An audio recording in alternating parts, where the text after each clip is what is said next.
तो देखिए ये 8 जिले जिनकी बात हम लोग कर रहे हैं और सबसे बड़ा सवाल ये है कि लोग अपने घरों से बाहर नहीं निकले। सोचिए पहले चरण में बहुत कम लोगों ने वोट दिए और अब दूसरा चरण। उम्मीद थी कि चुनाव आयोग ने भी लोगों से अपील की, खुद राजनीतिक दलों ने अपील की, लेकिन उसके बाद भी लोग अपने घरों से क्यों नहीं निकले। और देखिए बड़ा सवाल ये है कि ये भी कहा जा रहा था कि गर्मी की वजह से लोग अपने घरों से नहीं निकले, लेकिन सबसे बड़ी बात यह है कि जो बड़े जिले हैं, मेरठ की बात कर ली जाए, गाजियाबाद की बात कर ली जाए, तमाम बड़े जिलों में लोग अपने घरों से नहीं निकले। और अब लगातार राजनीतिक विश्लेषक हैं, वो इस पर विश्लेषण कर रहे हैं कि आखिरकार ये वोटिंग परसेंटेज इतना सुस्त क्यों रहा, इतना कम क्यों रहा। दूसरे चरण में कितना मतदान हुआ, ग्राफिक्स के जरिए जरा आप देखिए कहां पर कितने प्रतिशत मतदान हुआ। मथुरा की बात करें तो काफी हाई प्रोफाइल सीट, बीजेपी ने यहां पर हेमा मालिनी को एक बार फिर से मौका दिया है, लेकिन वोटिंग परसेंटेज जान लीजिए महज 49% वोट पड़े यहां पर। लेकिन अमरोहा की बात करें तो 8 जिलों में सबसे बेहतर स्थिति अमरोहा की रही है।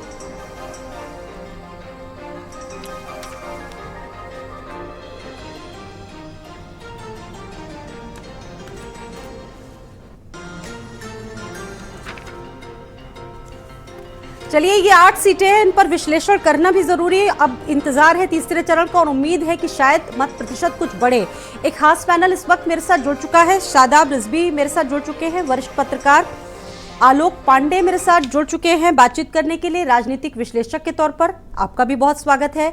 और मेरे सहयोगी संदीप खेर भी जुड़ चुके हैं। संदीप आपका भी बहुत स्वागत है, हम चर्चा करेंगे। संदीप, अगर दूसरे चरण की बात करें तो कल का वोटिंग परसेंटेज वाकई में कम रहा पहले चरण के मुकाबले। आप सबसे बड़ी वजह क्या मानते हैं? पहली बड़ी वजह तो गर्मी लोग बता रहे हैं, लेकिन क्या कोई दूसरी बड़ी वजह भी है जिसकी वजह से लोग अपने घरों से नहीं निकल पाए, वोटिंग नहीं की लोगों ने? देखिए बिल्कुल स्वाति, जिस तरीके से सभी को पता है कि लोकसभा चुनाव के लिए दूसरे चरण का कल मतदान था और तमाम देखिए इसमें जो प्रमुख सीटें हैं वो भी थी, और जिस तरीके से देखिए लगातार चर्चा है कि मथुरा का जो मतदान है वो सबसे कम क्यों रहा, जबकि वहां पर बीजेपी की सांसद हैं दूसरी बार हेमा मालिनी, वो वहां से प्रत्याशी के तौर पर थी। इसके बाद अगर हम देखिए आते हैं अमरोहा की बात करते हैं, मेरठ की बात करते हैं। मेरठ में आप देखिए अरुण गोविल सभी को पता है और खुद प्रधानमंत्री नरेंद्र मोदी, मुख्यमंत्री योगी आदित्यनाथ वहां पर उनके लिए जनसभा यानी एक बड़ी रैली करने के लिए पहुंचे थे। इसके अलावा भी और तमाम तरीके की सीट हैं। अब देखिए अगर हम इस पे चर्चा करते हैं कि आखिर यहां पर मतदान 2019 की अपेक्षा कम क्यों हुआ, सभी को पता है कि इस बार जो निर्वाचन आयोग की जो एक बड़ी भूमिका रहती थी, वोटर्स को मतदान पॉइंट तक बुलाने के लिए, मतदाता को जागरूक करने के लिए, यह भूमिका मुझे लगा इस बार जो इनके कार्यक्रम होते थे, चुनावी कार्यक्रम, वो कम दिखाई दिए। यानी वोटर जो है वो बहुत ज्यादा मोटिवेट नहीं हो पाया। गर्मी एक कारण हो सकती है, लेकिन गर्मी देखिए, इसको गर्मी को अगर हम बहुत बड़ा कारण कहें तो मुझे लगता है कि वो अनुचित होगा, क्योंकि गर्मी देखिए हमेशा से पड़ती आई है, कभी कम कभी ज्यादा, लेकिन मतदाता अपने घर से बाहर जरूर निकलते थे। इसके साथ साथ एक बात यह भी है, देखिए जो मुख्य पॉइंट है कि अपने प्रत्याशी को जिन्होंने भाजपा ने या फिर अन्य दलों ने उतारा है, उनको मतदाता वहां पर पसंद नहीं करते हैं। उसके बाद एक वजह यह आ रही है कि जो बुजुर्ग यानी जो सीनियर सिटीजन मतदान स्थल पर पहुंच रहे थे, वहां पर उनके लिए किसी भी तरीके का इंतजाम नहीं था। यानी ये देखा जाता है कि जो सीनियर सिटीजन है उनके लिए एक अलग लाइन होनी चाहिए, एक बूथ पॉइंट अलग होना चाहिए था। क्योंकि कल की बात करें तो तमाम युवा इस बात को कहते हुए नजर आ रहे हैं कि धूप में वोट देने कौन जाएगा, धूप में तो हम लोग आधे घंटे खड़े नहीं हो सकते। और देखिए सभी को पता है कि आज का मतदाता ना ही इतना जागरूक है और ना ही वो चाहता है कि हम 1 घंटे 2 घंटे किसी लाइन में खड़े होकर। तो मुझे लगता है इस तरीके की तमाम वजह रही। और सबसे ज्यादा जो मतदाता देखिए होता है वो जो सीनियर सिटीजन होता है, जब उसको वो सुविधाएं नहीं मिली, उनके परिजन उनको मतदान स्थल पर लेके गए, ना वहां पर लाइन अलग से लगाई गई है, ना वहां पर उनके बैठने के लिए किसी भी तरीके के इंतजाम किए गए, तो मुझे लगता है कि देखिए ये प्रमुख वजहें रही हैं। बिल्कुल, ये आप जो बता रहे बहुत सही बात है। और देखिए वोट प्रतिशत कम रहा। अब सबसे बड़ा सवाल यहाँ पर बात करने के लिए ये है, राजनीतिक विश्लेषक इसको बहुत बेहतर तरीके से समझाएंगे, क्योंकि मथुरा की बात कर रहे थे संदीप खेर, एंटी इनकम्बेंसी का फैक्टर भी वहां पर क्या नजर आता है, और ये जो कम वोटिंग हुई है इससे किसको फायदा नजर आ रहा है, किसको नुकसान आप देखते हैं सर? आलोक जी। जब भी वोटिंग कम पड़ती है तो ऐसा लगता है कि सत्तारूढ़ दल को फायदा मिलता है, ये आमतौर पे माना जाता है। बहुत बार तो इसका अपवाद भी है, लेकिन लोकतंत्र के लिए ये अच्छा संकेत नहीं होता जब वोट बैंक बहुत इतना कम रहा। तो इसलिए जैसे आप मथुरा की बात करें, हेमा मालिनी, तो जितने भी लोगों से बात करो वो ये कहते हैं कि हेमा मालिनी तो कभी आती ही नहीं, हेमा मालिनी दिखाई नहीं देती। चुनाव जीतने के बाद वो अपने लोगों से इंटरेक्ट नहीं करती। अब भारतीय जनता पार्टी ने एक ऐसा कैंडिडेट मथुरा में उतार दिया जो मथुरा में बहुत चर्चा में नहीं है। वो बहुत अच्छी एक्टर हो सकती है, लेकिन मथुरा के लोगों का काम उस तरह से नहीं कराया। तो जब मथुरा में उन्होंने काम ही नहीं किया है तो उनका वोटर नहीं निकला फिर उसके बाद बाहर। बोले हम क्यों वोट देने जाए जब कैंडिडेट ही सही नहीं है। तो जैसा कि हमारे रिपोर्टर कह रहे थे कि कैंडिडेट सिलेक्शन ये बहुत इंपॉर्टेंट होता है कि मैं इको बहुत सर कुछ भी हो, जनता जो होती है, चाहे लोकसभा का चुनाव हो चाहे विधानसभा का चुनाव हो, जनता मुद्दों पर वोट देती है। उनके लिए ये तमाम बातें, बयानबाजी बहुत मायने नहीं रखती है। जब जनता अपने इलाके के मुद्दे देखती है तो उसके दिमाग में वही, जो प्रत्याशी उसके लिए अच्छा काम करता है उसके दिमाग में वही व्यक्ति बैठता है। और बड़ा सवाल ये है, शादाब रिजवी जी आपसे भी समझना चाहेंगे, ये मत प्रतिशत कम रहा। बता रहे थे आलोक जी की जो वोटर्स हैं वो कनेक्ट नहीं कर पा रहे हैं प्रत्याशियों से, यानी कि मुद्दे नहीं वो अपने जोड़ पा रहे हैं इनसे, कि उनको नहीं लगता है कि ये उनके मुद्दों को सुलझा पाएंगे, इसीलिए लोग अपने घरों से वोट करने नहीं निकले। आप इसके पीछे कौन सा रीजन मानते हैं सर?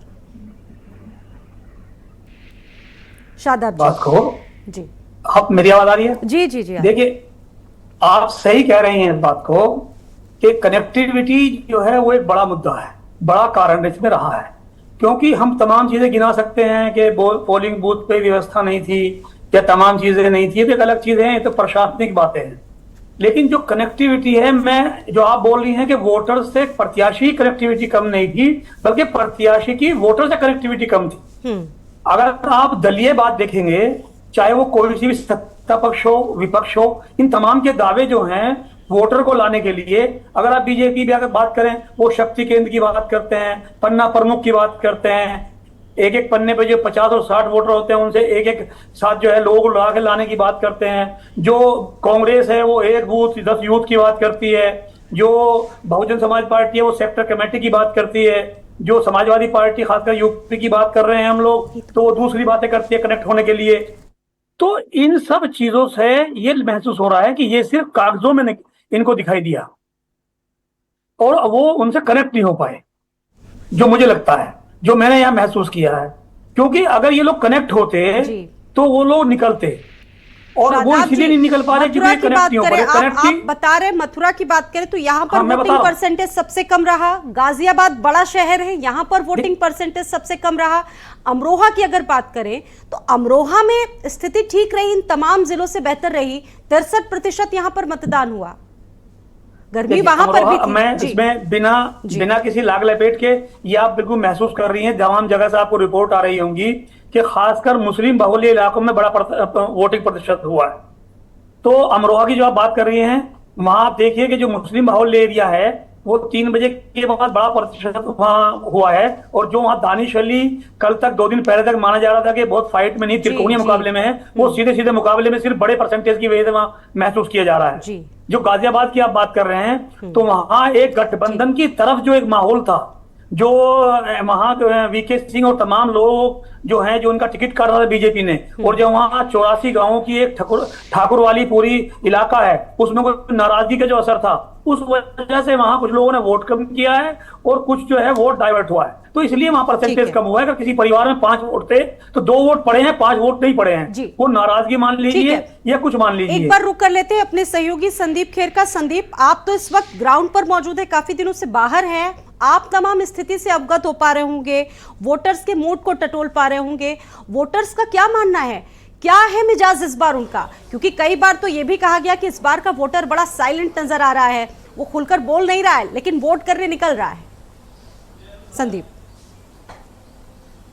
देखिए बिल्कुल ठीक कहा स्वाति आपने, क्योंकि इस बार देखिए खुद राजनीति पार्टियों ने इस बात को कहा था कि इस बार जो है हमारा प्रत्याशी चुनाव लड़ रहा है, लेकिन मैं हकीकत बात बताऊं आपको, इस बार प्रत्याशी नहीं बल्कि इस बार जनता चुनाव लड़ रही है। जनता चुनाव लड़ रही है मुद्दों पर देखिए, और जो भी सीटों पर देखिए 8 लोकसभा सीटों पर चुनाव हुए हैं, वहां का जो परिणाम है देखिए, जो मतदान का प्रतिशत का, वो राजनीति सियासी जो पंडित है उनके माथों पे शिकन पैदा कर रहा है कि आखिर ये हुआ क्या।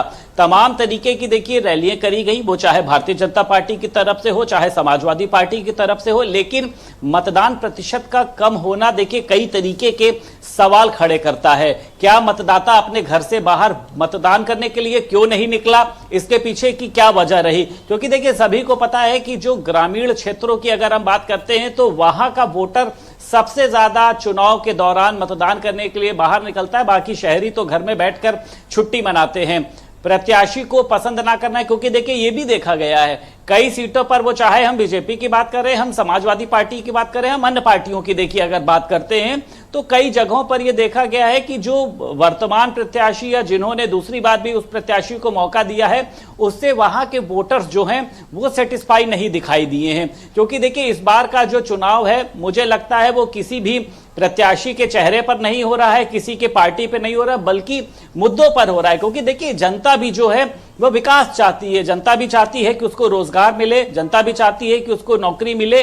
क्योंकि इस बार ना धर्म समुदाय किसी भी मुद्दों को मुझे लगता है कि ध्यान में नहीं रखा जा रहा है। जैसा समाजवादी पार्टी कहती थी कि भारतीय जनता पार्टी जो है वो राम मंदिर के नाम पर चुनाव लड़ेगी, लेकिन ऐसा नहीं है। देखिए भारतीय जनता पार्टी कहीं पर भी राम मंदिर को असल में संदीप चाहे कोई कुछ भी कहे, लेकिन असल में जब वोटर घरों से निकलता है तो ये मुद्दे ही हैं जो कैंडिडेट को जिताते हैं, मुद्दे ही इंसान के मन में होते तभी वो वोट करता है। मेरे साथ आलोक पांडे।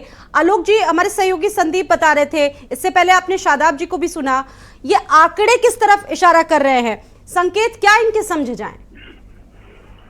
देखिए इससे संकेत, जैसा कि अभी शादाब भाई ने बताया कि मुस्लिम मत तो बड़ी मात्रा में निकल रहा है, मुस्लिम मत निकल रहा है, मार्केट में है या वोटिंग के लिए निकल रहा है, तो निश्चित बात है फिर जो भारतीय जनता पार्टी के चेहरे में सिरन तो आनी ही है। इसीलिए आप देखेंगे कि सेकेंड फेज, फर्स्ट फेज के बाद सेकेंड फेज में जो मुद्दे हैं वो मुद्दे मंगलसूत्र तक पहुंच जाते हैं, लेकिन मंगलसूत्र तक पहुंचने के बाद में भी वोटर बाहर नहीं निकल रहा। तो ये कुछ संकेत तो देता है। 8 सीटों का जो चुनाव हुआ है वेस्टर्न उत्तर प्रदेश में, ये रूलिंग पार्टी को थोड़ा सा चिंता में डाल रहा है। लेकिन अब तो 4 जून को रिजल्ट बताएगा कि कम मतदान क्या रूलिंग पार्टी के लिए फायदेमंद रहा या विपक्ष के लिए फायदेमंद रहा।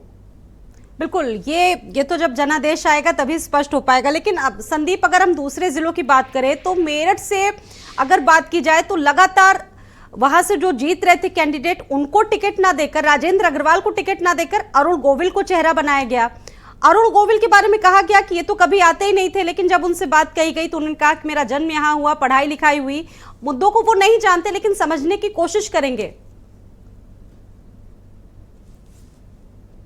देखिए स्वाति, भारतीय जनता पार्टी की अगर हम बात करें, भारतीय जनता पार्टी ने देखिए कई बार ऐसे प्रयोग किए हैं। अब देखिए चाहे हम अगर मथुरा की देखिए बात करते हैं, वहां की सांसद हेमा मालिनी है, पंजाब से देखिए अगर बात करी जाए तो सनी देओल है। तो आपको भी पता है कि ये जो स्टार होते हैं, ये तो पहली बात तो पैदा ही परिवार जो होता है इनका पूरा एक स्टार होता है, उसके बाद भारतीय जनता पार्टी के स्टार के रूप में होते हैं ये। तो ग्राउंड लेवल पर देखिए नजर नहीं आते हैं ये लोग। अरुण गोविल की देखिए जिस तरीके से आपने बात करी, मेरठ के प्रत्याशी हैं, वहां से समाजवादी पार्टी ने पहले अतुल प्रधान एक अन्य को उतारता, लेकिन कई बार वहां से टिकट जो है वो बदले गए हैं। अरुण गोविल को लेकर देखिए वहां के लोगों की जो मुझे लगता है कि सोच है, क्योंकि उनको भगवान राम के रूप में माना जाता था, लेकिन जब से वो मैदान में उतरे, उनकी जिस तरीके से देखिए बातें सामने आई, कई जगहों पर देखिए उन्होंने कहा कि अगर जरूरत पड़ेगी तो हम संविधान को बदल देंगे।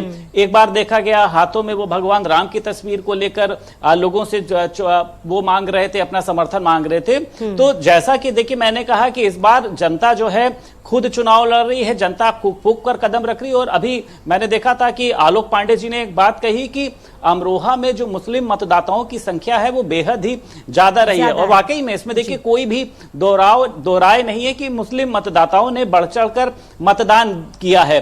लेकिन प्रत्याशी जब चुनाव प्रचार के लिए देखिए निकलते हैं तो जनता की पूरी नजरें देखिए उन पर रहती है। अरुण गोविल उतना ज्यादा देखिए वो कनेक्ट नहीं कर पाए। ये भी कहा जा सकता है कि राजनीति में देखिए जो उनका अनुभव है वो बहुत ही कम रहा है, फिल्मी करियर में रहा है, लेकिन राजनीति में और देखिए जनता जो है, जनता अब ये नहीं देखती है कि सामने कौन उतर रहा है। आपने देखा मंडी से कंगना रनौत को उतारा गया, उनके सामने यशवर्धन है, ऐसी चर्चा चल रही है कि क्या वहां से यशवर्धन जीत सकते हैं। हालांकि ये देखिए चुनाव परिणाम तो 4 जून को आएगा, लेकिन अब देखिए जनता की सोच बदली है, क्योंकि जनता अब प्रत्याशी को नहीं, जनता अब पार्टी को नहीं, जनता ये चाहती है कि जो हमारे मुद्दे, भाई बेरोजगारी पर हमारे मुद्दे हैं, रोजगार को लेकर है, महंगाई को लेकर है, तो जो प्रत्याशी चुनाव प्रचार प्रसार मैदान में उतारा गया है, ऐसा नहीं कि पार्टी ने किसी को भी उतार दिया है तो हम उसको जीत दिला देंगे।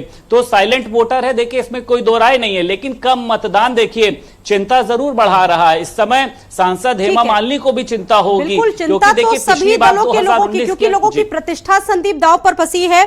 शादाब भी मेरे साथ जुड़े हुए हैं। शादाब, अगर समझे तो इस बार के समीकरण काफी बदले हैं। पहले आरएलडी का गठबंधन समाजवादी पार्टी से हुआ था, पिछले चुनाव उन्होंने समाजवादी पार्टी से लड़े, लेकिन अब कुछ एक्सपर्ट ये भी मानते हैं कि जीत हार का भले ही मार्जिन कम हो, लेकिन बीजेपी को डेंट नहीं है।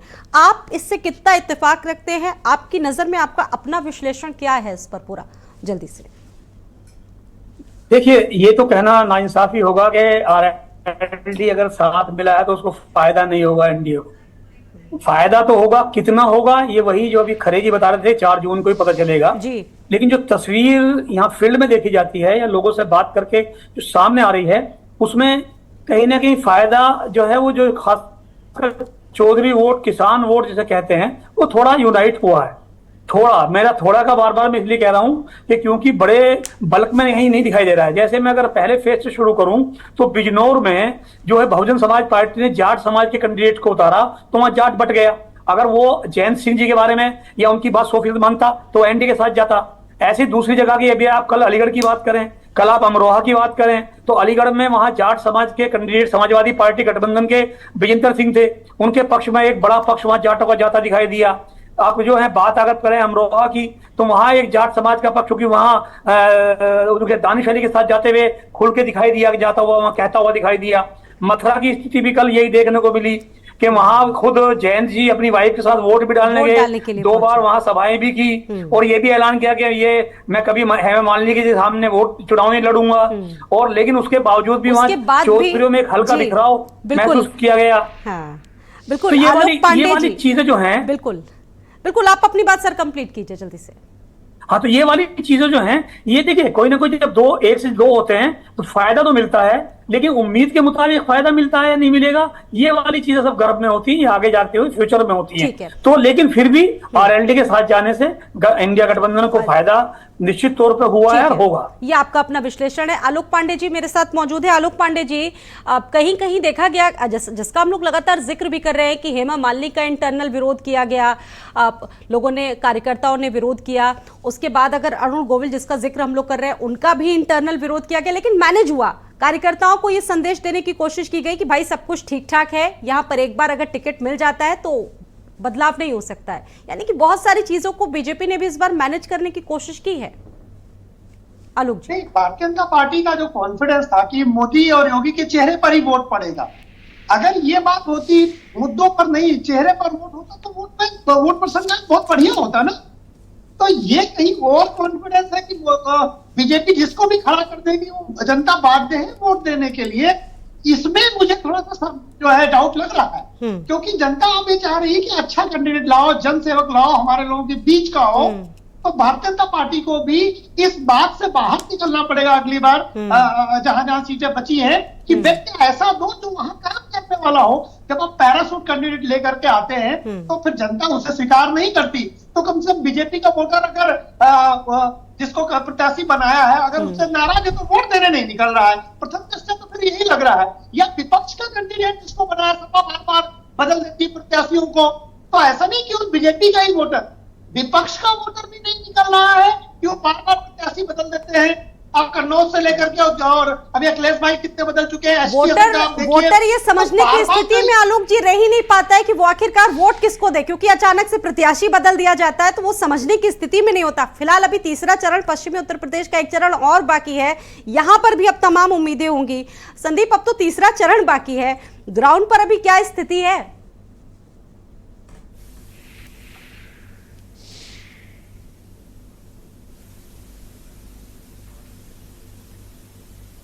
संदीप, आपकी आवाज जी।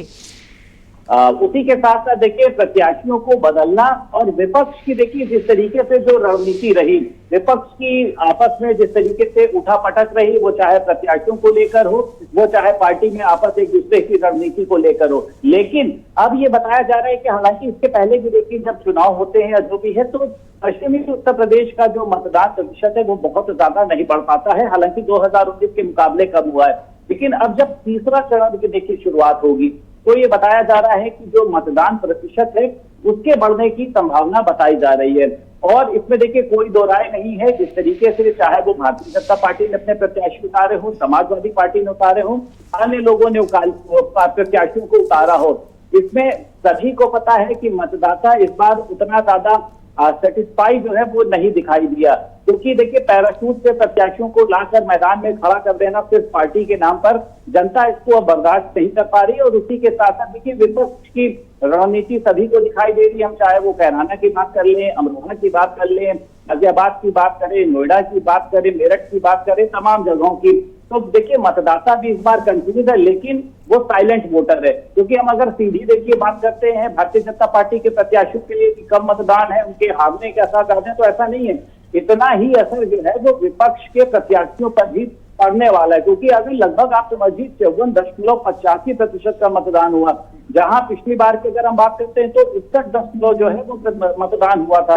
तो इस बार मतदान कम होने के कारणों को भी खंगाला जा रहा है, लेकिन देखिए कुछ कारण जो मैंने आपको देखिए मुख्य बताए हैं, मुझे लगता नहीं कि इससे इतर कारण होंगे। प्रत्याशी को पसंद ना किया जाना, धूप देखिए वाकई में गर्मी बहुत ज्यादा है, जनरली लोग घर से अपने बाहर निकले नहीं, बुजुर्गों के लिए किसी तरीके का इंतजाम ना होना। लेकिन राजनीति समीकरणों से अगर हम समझते हैं तो जो मतदाता है वो इस बार अपने प्रत्याशी के प्रति उतना आकर्षित नहीं हो पाया, या फिर ये कहा जाए उसको अपना प्रत्याशी उतना ज्यादा पसंद नहीं आया, इस चक्कर में वो अपने घर से बाहर मतदान करने के लिए निकला ही नहीं। और उसी के साथ साथ प्रत्याशियों का विरोध भी हुआ है। देखिए हालांकि आपने दो नाम लिए, जिस तरीके से सांसद हेमा मालिनी की बात करी आपने, उनका भी देखिए विरोध हुआ है, जब भी वो वहां पर आती है ना ही किसी से मिलना है और लोगों के घरों में नहीं जाना, तो तमाम ऐसे देखिए मामले हैं जो सामने आए हैं जिसके चलते मतदान प्रतिशत कम हुआ। ये वोटिंग ट्रेंड का पूरा एनालिसिस हमारे तमाम सहयोगी समझा रहे थे। आप सभी का बहुत बहुत धन्यवाद जुड़ने के लिए, बातचीत करने के लिए। आलोक जी आपका भी, शादाब जी आपका भी और संदीप आपका भी बहुत बहुत धन्यवाद जुड़ने के लिए, बातचीत करने के लिए।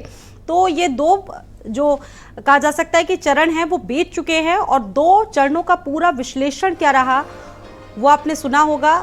अब बारी तीसरे चरण की है और तीसरे चरण में लगातार कोशिश की जा रही है कि अब ये वोटिंग ट्रेंड थोड़ा बढ़े, प्रतिशत बढ़े मतदान का।